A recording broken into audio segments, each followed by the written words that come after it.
The topics and opinions expressed on the following show are solely those of the hosts and their guests and not those of W4WN Radio, its employees, or affiliates. We make no recommendations or endorsements for radio show programs, services, or products mentioned on air or on our web.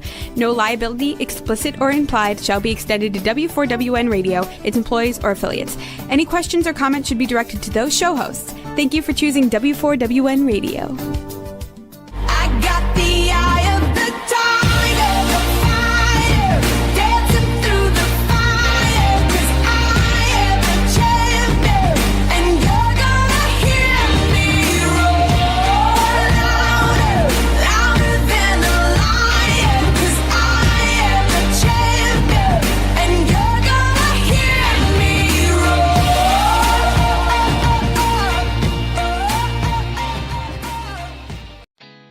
Did you know women represent just 3% of Fortune 500 CEOs and less than 15% of corporate executives at top companies worldwide? Have you wondered what the secrets are to getting into the top ranks, whether in the private or public sector? Do you want to figure out how to stop being held back in your career or passed over for promotion? Then you're in the right place. Hi, I'm Dr. Madeline Lewis, President and CEO of the Executive Women's Success Institute. I have decades of experience in the military, the federal government, and corporate America, and my mission is to help women succeed and tap into their full potential. I want to reach 1 million plus women around the world to become the leaders they are meant to be. So if you want to move into a management or executive level position, or maybe you are a female veteran transitioning out of the military into business entrepreneurship, then reach out to the Executive Women's Success Institute at 301-693-3284. Let us get you on the fast track to success.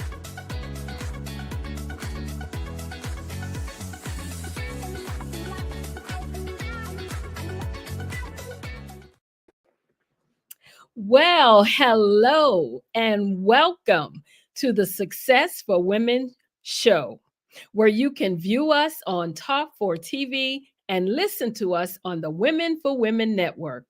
I am Dr. Madeline Lewis, your host, and my mission is to help women accelerate the path to success. Well, today's topic, something that we have been hearing a lot about in the news, and a lot of companies, organizations are talking about it. So we're saying, and the DEI conversation continues. And my guest today is going to be Marissa Bloedoorn. Let me just tell you just a little bit about her, because I want to get her on here so we can have this conversation. Marissa Bloedoorn is the editor-in-chief of the Own It magazine. Phenomenal professional development, career development, all kind of stuff you can find in this beautiful magazine. And she is also the CEO of TCS Consulting LLC. She has established a reputation as a dynamic training and organizational development professional. So today she's going to come on and we're going to have a conversation about DEI, just to see what's going on with it and what she thinks about it, her opinions on it. And so I would just like to welcome to the show, Miss Marissa Bloedoorn. Hey, how are you? Oh, and I forgot to mention she's coming to us from the Dominican Republic. So welcome, welcome, welcome. Oh, it's so exciting to be here. And thank you so much for the opportunity to share your platform. I truly appreciate it. Well, it is great to have you here today. And I know we have a lot to talk about, and you've got a lot of stuff going on. So we're going to get into that too.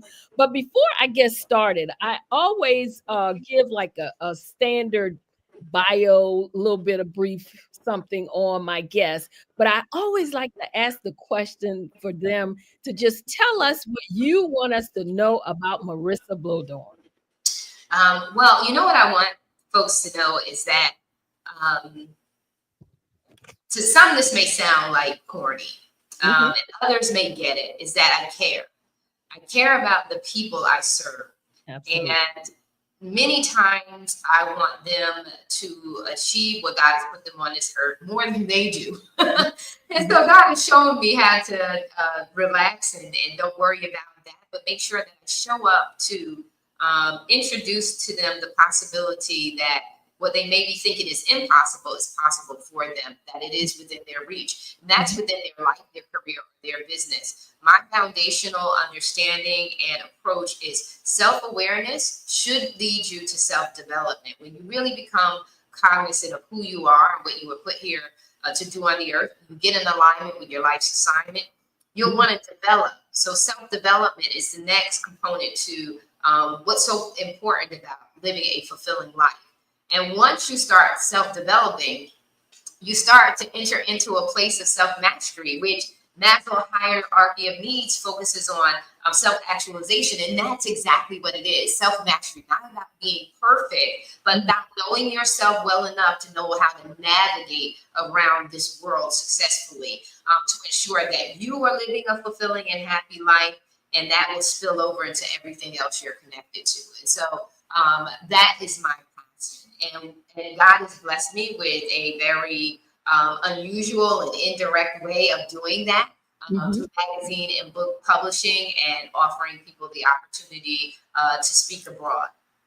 Well, I tell you what, I can attest to the fact that what you do it in excellence. So I love that. I have worked with you on many occasions, been in the magazine, you published my book. So I absolutely know what what the level of excellence you bring to the table. And not only that, your integrity too. And those are definitely important characteristics to me, which is why you and I think have been dealing with each other for so long. It's like, I know people don't know, but I'm like, at night, I'm like, sending you little messages, voicemails, whatever, asking you a question. I'm like, okay, you can get back to me when you want. But it's just good to know that there's always someone that, you can reach out to if you got a question. And the thing about you is that you don't mind sharing your expertise, no matter what it is. And so that is so much appreciated. And I just wanted to make sure that I let you know that I appreciate that. So thank you so much. Yeah.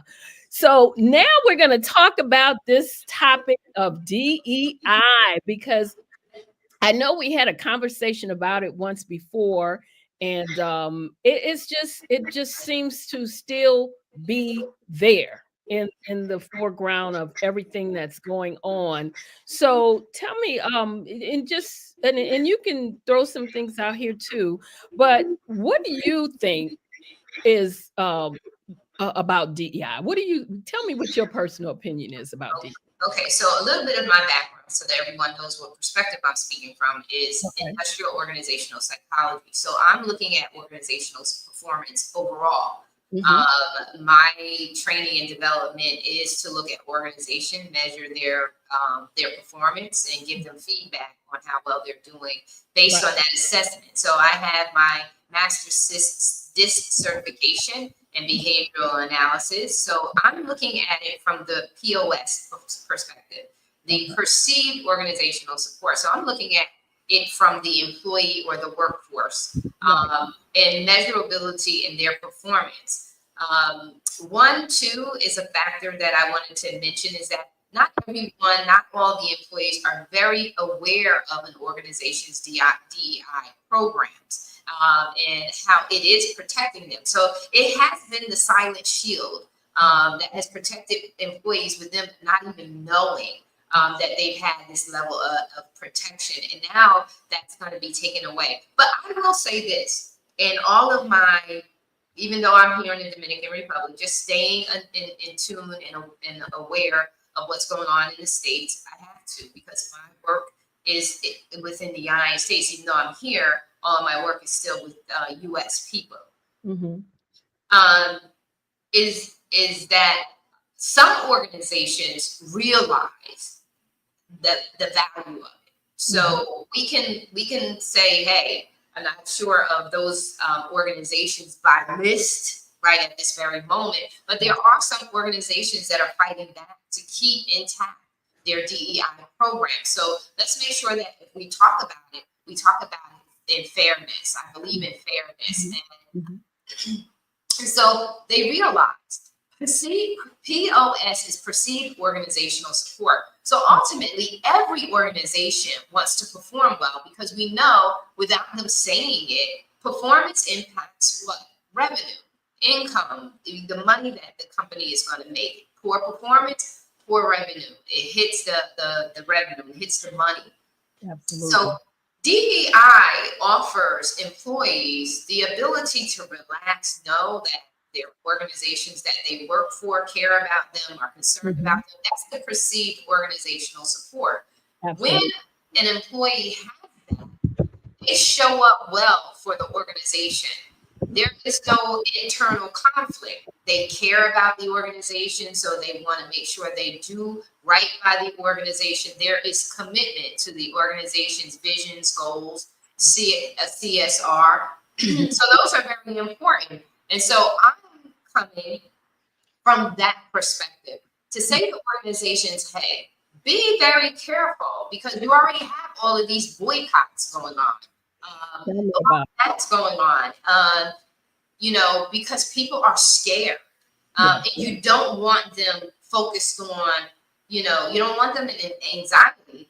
You want them in comfort. You want them to be in positive POS, not negative POS, because ultimately it's going to have an impact on your revenue. So if you don't care about your people, you better care about your revenue. Right.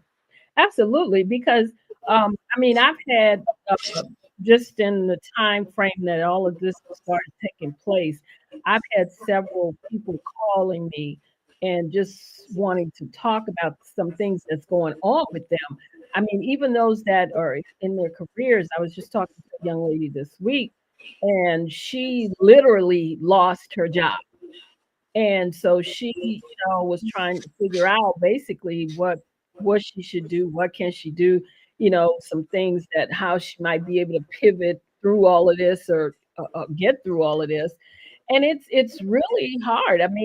I have been making sure to, like you, to stay on top of what's going on. I because of what I do, the professional career development, professional development. I'm also making sure to stay on top of when they have events like for job fairs and different things like that, which as a matter of fact, we had one today that I was able to send to her and let her know about. And she was just so pleased with that. But the thing of it is that people, like you said, people are afraid.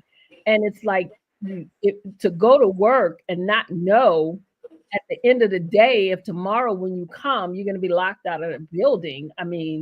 That is what the problem is. And as you said about organizations needing to be careful, because the risk that there's like the current backlash we all know is that fear of also of legal trouble, and that could cause some of the organizations to stall or abandon, which we've seen meaningful DEI progress, which has taken place so far. Some of them, like you said, not all, because there are some that has stood by, stood strong and said, I'm keeping my program. And because they know these are the organizations that know that this works, because it's not just for a small few, it's actually for everybody. If you think about how it works, really look at how it works. It's for everybody. It is not just for a small few. Now, I will say that, as it has been established, there has been a group that has benefited largely from it. Oh, absolutely. We know that, but it was not just, it was established. If people would just sit down and think about it, it was established so across the board, everybody could be treated fairly. Yes. Everybody could be included when it comes to hiring practices and different things like that, promotions.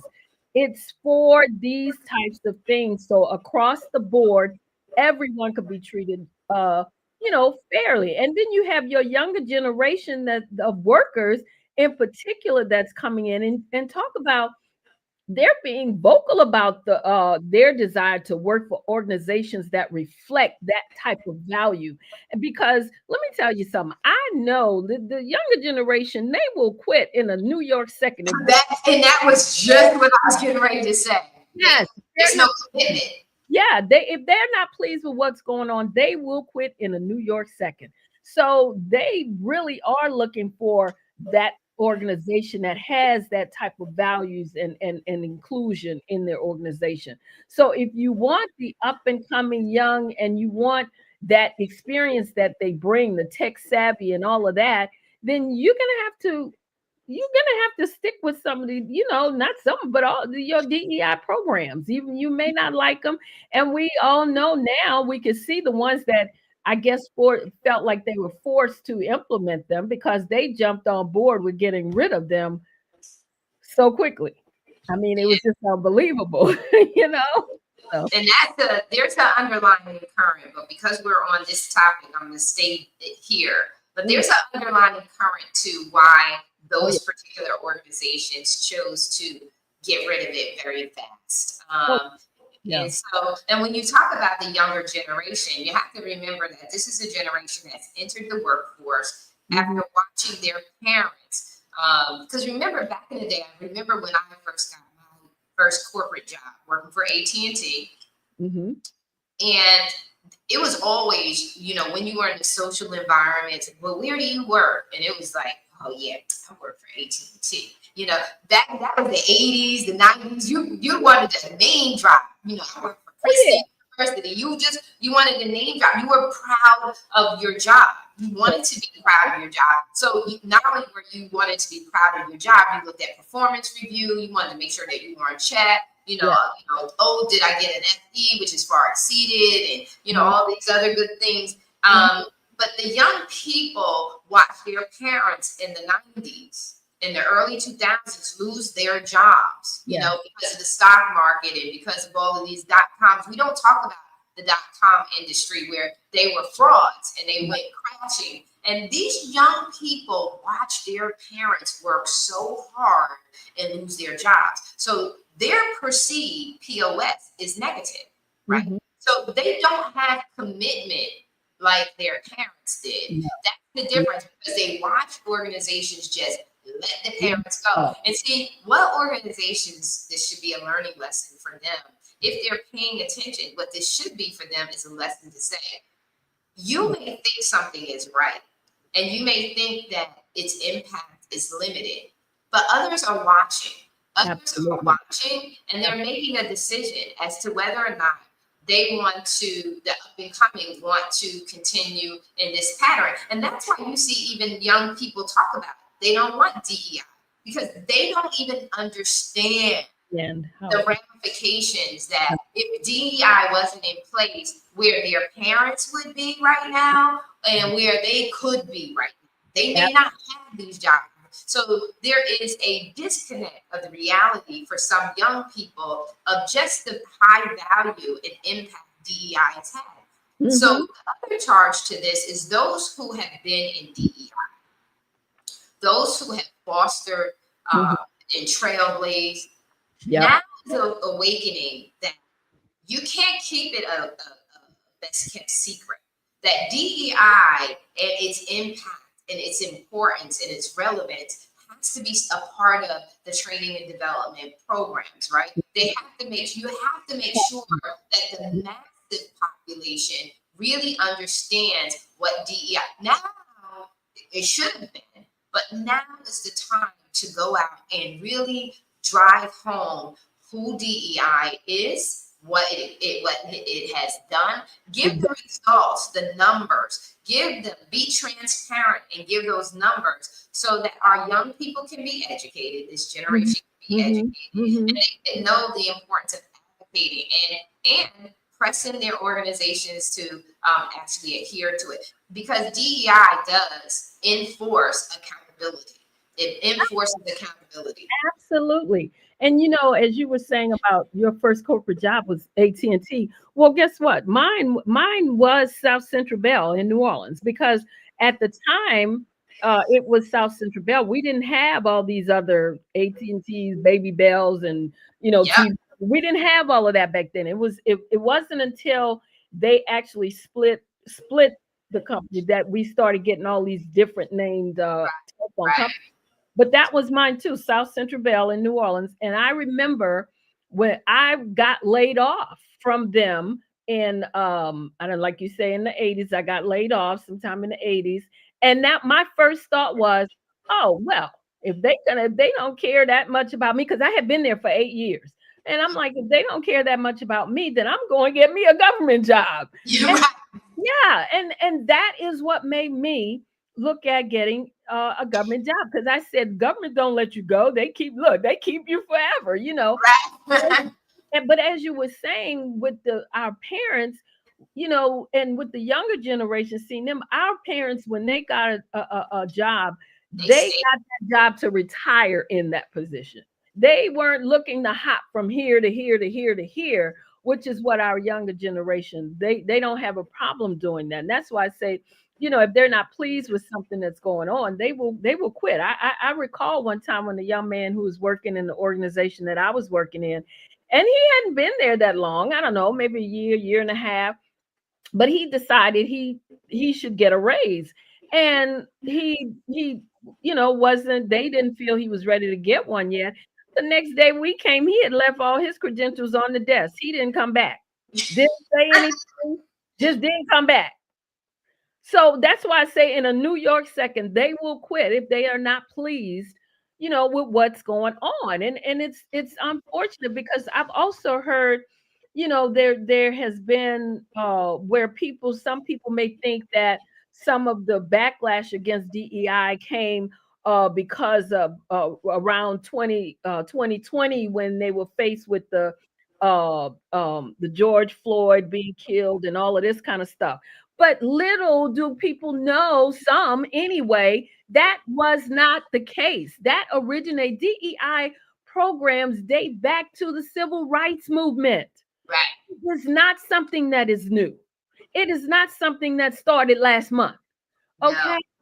It No. has to be, it was something that played a pivotal part in creating, trying to create a more diverse and inclusive workplace for people. Right. And Right. that's what needs to be understood about DEI. And that's the ignorance. So that's wherein lies the ignorance of just not knowing what Not- it really is, and also too, and in going back to folks who losing their jobs, know your rights. You gotta know your rights. The reason why, leaders and other organizations can get away with the things that they're doing is because most people don't know their rights. You don't know your rights, Yeah. and you have to fight the law, right? So it's not about emotions. It's not. It's what does the letter of the law say? And if the letter of the law says you cannot get rid of me, then this is a backlash too. So Yeah. it doesn't matter that they're dismantling the DEI. It's what are the masses Exactly. going to be in. Remember, we have the Lit magazine for the very reason. Knowledge is power, but knowledge applied is powerful. So you have to go and find out what your rights are. If you were fired, then you got to look at what were your rights. Look at your handbook. Most people get their handbook, their employee handbook, and never look at it. It's the manual for your company. The manual. I say that all the time. You have to know how the organization functions. But I also say one of the things I always tell the individuals that I work with is that you need to know someone in each one of those different departments, and EEO needs to be one of them. It needs to be one of them. You need to understand the rules and the regulations. You need to understand how your organization works and different things like that. Because if you don't, then like you said, these things, if someone tells you you have until Friday to resign or something like that, or send an email saying you're resigning, give me a break. Your federal government doesn't work like that. I mean, for one thing, it takes you forever to get somebody out of the federal government, to be the truth be told. And that's because you have to have a paper trail to justify why you're getting rid of them. Yes, documentation. And so people need to understand that. I think that um, another thing that we have not done is the reason why most people don't look at their handbooks is because they're just looking at the paycheck. They're just like, look, Yeah. is this how much I'm going to make? And is this look good? There's a term that I always use, and I say it, but I don't say it lightly. Mhm. And I think that sometimes when you can come up with these beautiful word phrases and things like that, people are mesmerized with, oh, wow, that sounded powerful. Yeah, it sounds powerful, but it is powerful if you got an aha, you got an awakening to what is really being said to you. When I say you are the CEO of your life and it is time to make executive decisions, it's not being cute. It's about being conscious. You got to be conscious and you have to project out for the long haul. You can't just make quick decisions. You got to be able to look at this decision and say, hey, how in the long run is this going to impact? But we're not taught that. We're taught, go get a job. You know, and it starts at home. Go get a job. Just go get a job. You gotta work. You gotta work. Well, what kind of work? And so a lot of that is done at home. You know, these conversations, and Nathaniel Ross and I, have had these conversations for years. It's like, what is around the dinner table? Stop talking about the designer shoes and designer clothing and the perfumes and where you going and and who and what star did what. No, it's time for us to have those conversations that are going to impact our legacy, right? That are going to impact us in times like these, right? In times that are these, that we have our financial house in order, and things like that. So I want to go back to talking about that and compensation. And you talked about EEO. You want to make sure that your affirmative actions. You want to know that department. You want to know your HR department. Who's who in the HR department. That's all important, and we have to train people. So if you call yourself a mentor, if you call yourself a coach, and you are not teaching your people the power of the pivot, making sure the one thing that I'm so thankful of, and the reason I can sit where I am today is because of my skills, my massive skill level, right? So I not only can operate as the CEO who projects way out, I can also operate as the admin, right? The secretary, the assistant. This is critical because it gives me fluidity, right? So I can navigate in all the different levels, unswayed. There's no swaying. I can go up and make the big decisions, and then I can go down and make some low detail level decisions. Right. People, you need to make sure that you have that flexibility with your skill set and your competencies, right? You got to be confident in areas, even if you don't like them. Even if you don't like them, you don't want them. Because even to bring staff on, even to lead people, you have to be able to show them how they need to show up for you. You need to know those skills. Not everyone is going to come to you readily equipped. So this is why DEI is important too, because it affirms the fact that we need these kind of people. We need diversity. We need people from all different backgrounds, all different cultures too. So that we have all these different perspectives and we can come up with one beautiful or multiple beautiful things because so much has been added to it. And so exactly. I mean, because think about it. When you remove those types of programs and the different policies associated with them, and again, that messes with the diversity of your leadership. I mean, leadership positions. Now, what are you going to have? You're going to have everybody. And I hate to say this, but they had a photo on, I think it was Facebook, one of the social media sites, and they were saying they had captured a meeting at the White House, and it was supposed to be a women's meeting type thing. All men sitting at the table. Not one female was at that table. Now, wow. you make any type of decisions that's going to be that that's going to have a broad range, that of affecting people. If you don't have a broad range of individuals sitting at that table, every last one sitting at that table was a male. And it's for women, and men haven't a clue what women want or need. They don't. I'm sorry. It's just like I just, it's one of those things where only thing I just put my little shaking my head emoji on there. I'm thinking, okay, let me know how that works out for you. well, but it's telling you that the men, and I wasn't going to say this, but the real push for this was the Me Too movement. Yes. Because of the high level of which the consistency in behavior and character among men was just unraveling. Right. And that was just too much. Right. So that's what this DEI attack is. Right. It's about the Me Too. Yeah. You are not going to be able to do this to us again. Because remember, when there is accountability, there is cost associated with accountability. Absolutely. And when that cost is that great, they're saying, no, it's not going to be any more of this Me Too stuff going on. We're going to fight that. And that's what your men are doing. Your men are saying, we're not going to do this. We're not going to allow this to continue to happen to us. And that's how we begin to dismantle it. But we don't have to do that. We don't have to allow that to happen. We have to educate people on the origin of DEI, the results it's gotten, because it has been a hidden weapon. It has been a hidden protector.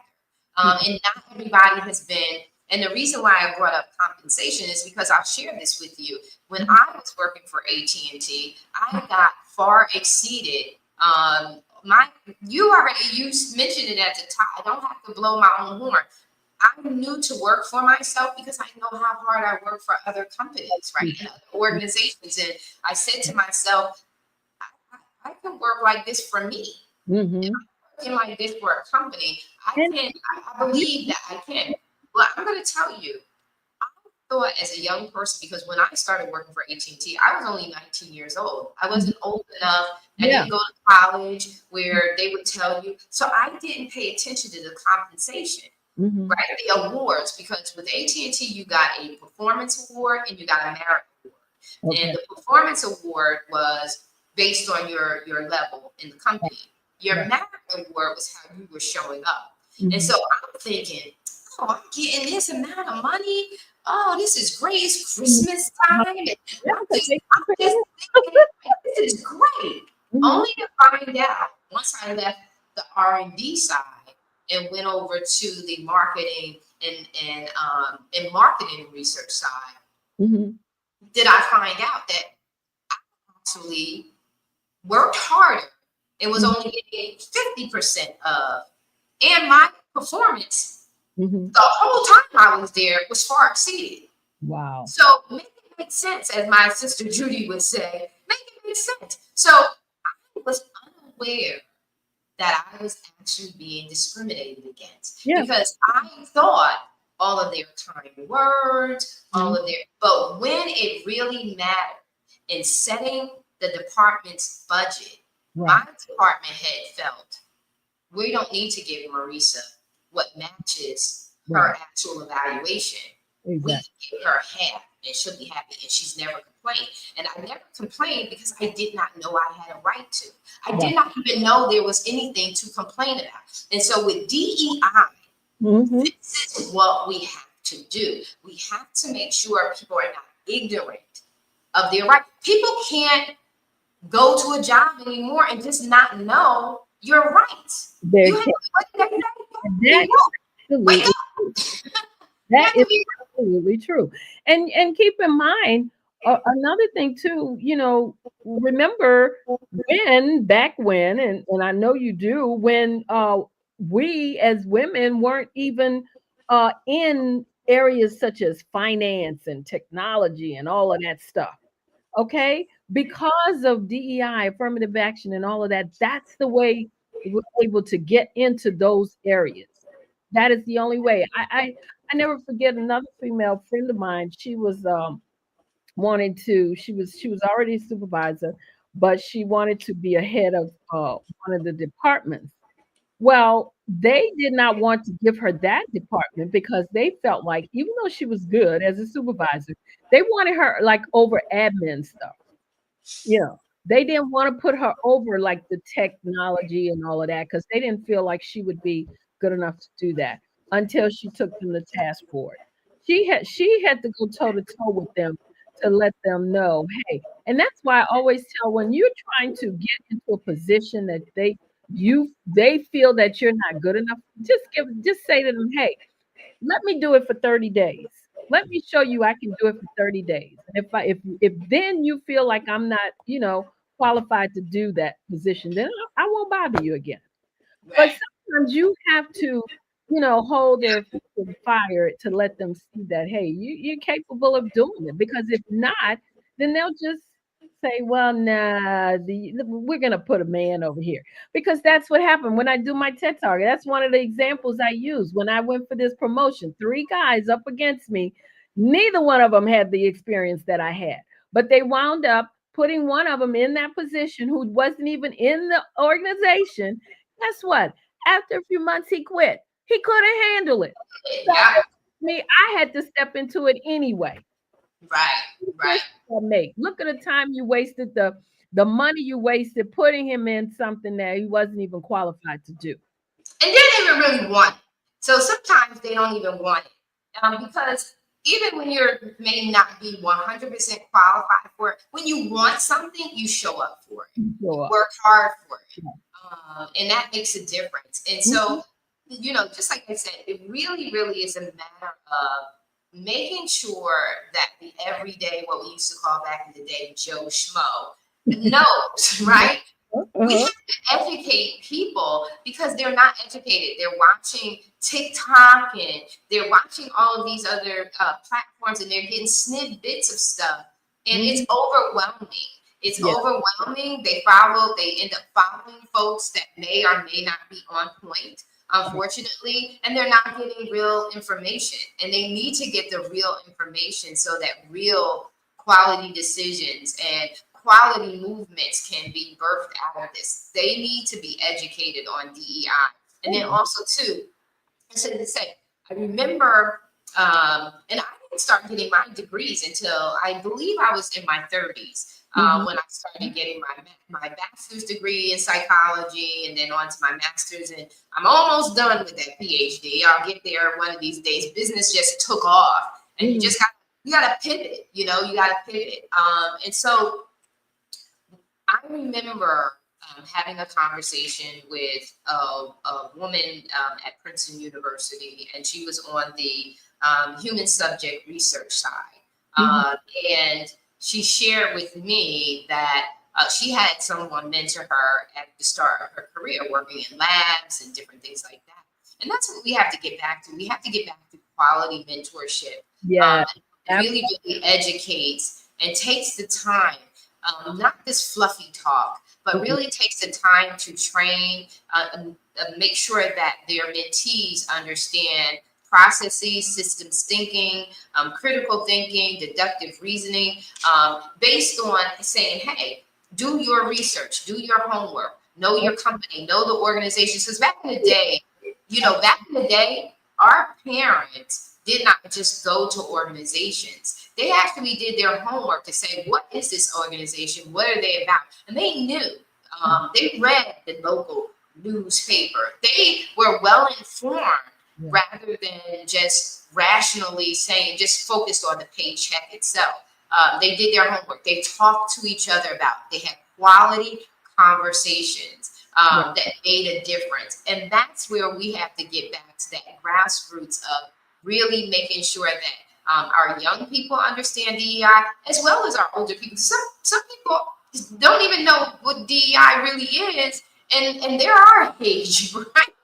Girl, I tell you what, and like you were saying, in when they're in organizations, they have to look for opportunities too. I mean, like you said, they can't just sit there and you can't expect everything to fall into your lap. You really can't. You have That's to our reality.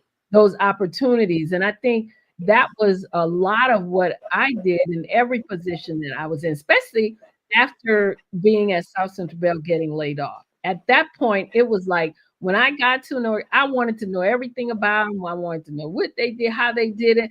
I wanted to be in the know. If there was something to know, I wanted to know about it. Okay. And it's one of those things where when you do that, you kind of put yourself out there a little bit because then people start taking notice of you too. They'll take a little bit more as to, okay, well, every time I look up, she's here. She's into something. She's in, she's sitting in this meeting or whatever. But it's because you find out what's going on, and that helps too. And that's why I said when you another thing you mentioned about the being when you promoted in these different positions, even if you're not a supervisor, you should have contacts in different areas of the organization. You have to have your go-to people. Yes, you have to have contacts. When I talk to women about, navigating around some of the obstacles they may face in an organization, but you have to build your own professional network within the organization too, because that's a powerful tool to have when you can pick up the phone and call somebody and say, hey, look, I'm working on such and such. Can you give me, some information on this or whatever? That's powerful to be able to do that. And I know that for a fact. Be able to pick up the phone and call somebody to even get them to do something somebody else have been trying to get done and they couldn't get it done. But you can pick up the phone and get it done because you have a contact. You've networked to the point where people know you. They know what you're all about, and they know if they call on you, you're gonna do the same thing for them because it works both ways. It's not that you're just calling on them, but they're calling on you too. And then, like you said, your skills. When you talk about getting your degrees and all of that, your skills, you have to stay focused on your skills and your competencies because, you know, even if that organization lets you go, you still know that you have these gifts, these talents, these abilities, these skills. And so you should be able to know and be confident enough to know that you can either take it somewhere else or you can start your own. That's right. And I'm going to tell you, and I will always give AT&T back in the day their kudos because if it was not for my training and development at AT&T, because I'm going to tell you, when I started my own business, I had no degree. And I was able to sit down because of the experience that I had and the confidence because of my skill set. So having skills, diversify skills gives you a great deal of confidence because you rest in that, right? Because you know what you bring to the table. So you know you can get it done. And so that's number one. And then number two, because of that confidence, I was able to sit in front of clients and go over contracts, I come up with my pricing. I was able to build inventory. When I first started my business, I was building inventory. I took my garage, turned it into an inventory area because I was doing weddings, crafts, and I had a whole storage area, all because I believe powerfully in the spillover effect. Lulu Brown, Jacqueline Brown, and I talk about it all the time. This POS spillover effect. Robin Hughes, we all talk about that HR stuff, and we got to stop separating stuff because the skills that you learn on the job are the very skills that, God forbid, if you had to launch your own, if you had to go out on your own, are the very skills that you're going to need to operate your business. Yes. Exactly what I did was take those skills, those different protocols and processes, and I just poured them all over into my own business and started working for myself. You mentioned about supervisors and managers, which are the heartbeat of organizations that get the less support. They don't get the support that they deserve and need. They don't get the attention that they deserve and need. A lot of times that goes above them on the directorship and then the higher leadership. But it is your managers and your supervisors that are the ones holding the organization intact. And they're the ones that we have failed to train and develop so that they are able to navigate through EI, which is emotional intelligence. That's linked to diversity, equity, and inclusion. We have not supported them. So when they come, they don't even know how to train their people, or don't even know the power of when they have a population of people who are knowledgeable, how that increases performance. Because when your teams are, and then I always talk about high performance teams, because high performance teams drink the Kool-Aid. They're all committed. They're all in. And so it just supernaturally increases how they show up and perform, because they want to pour all their skills, gifts, and talents into making sure that the organization does well. Well, guess what? When you take out training and development, when you don't want to have, you teach your people that you don't care about them through diversity, equity, and inclusion, you throw all of that high performance stuff on out the door. They don't want to give you their skill sets. They don't want to. You got that right. Well, look, I know we have been having a great conversation. Time always flies when you're having fun. And this is one of those conversations where I might have to do a part 2 of the conversation and use, because it's just so much to talk about when you're talking about this particular topic. But Marissa, would you quickly let the audience know how they can reach out to you if they'd like to find out more about your magazine, find out more about your consulting services, and just maybe just reach out to talk to you about DEI? Tell us how we can find you. Listen, I'm on social media. I'm on Facebook. I'm on LinkedIn. Just you have my name. I don't know if you have my name up here or not. Marissa Bloedoorn, Marissa. Last name is Bloedoorn. Google me. You'll find me. Message me on any one of those platforms, and let's connect. We have the Own It magazine and publishing. We publish magazines as well as we publish books. We also offer authors, speakers, the opportunity to be international if they're not in the Own It X. And I look forward to hearing from you. All right. Thank you so much. Appreciate you, Marissa. It has been a treat and a pleasure. I am going to quickly try to let them know what's coming up next. And I will, like I said, thank you so much for being on the platform. Yes, this was such a pleasure. Thank you for having me. All righty. I just want to let everybody know to make sure to tune in to the Black Business Olympics, April 28th through May 4th. I will be the keynote speaker on Thursday, May 1st at 7 p.m. Eastern Standard Time. Also, I'm thrilled to announce that I'll be a guest on the nationally syndicated radio program airing on WHOV 88.1 FM, the essence of Hampton University. So make sure to tune in and listen to my interview. It's going to be that Sunday, again, April 27th at 2 p.m. Eastern Standard Time. So that's all I can give you today for my upcoming events, but those are 2 that's going to be coming up soon. So I just want to say you've been listening to the Successful Women Show. I am Dr. Madeline Ann Lewis. My guest today was Miss Marissa Bloedoorn. And if you'd like to reach out to her, just make sure you can check her out on all the social media sites to DM her. And for me, you can email me at info@exwsi.com. I want to thank you again for tuning in. Make sure you subscribe to the channel, like this episode, and share it with others. It's been a pleasure being with you today. Again, this is the Successful Women Show. We're here every week. I'm your host, Dr. Madeline Ann Lewis, helping women to accelerate the path to success. Thank you again for joining me. I love you all to life. And as always, be well and stay safe out there.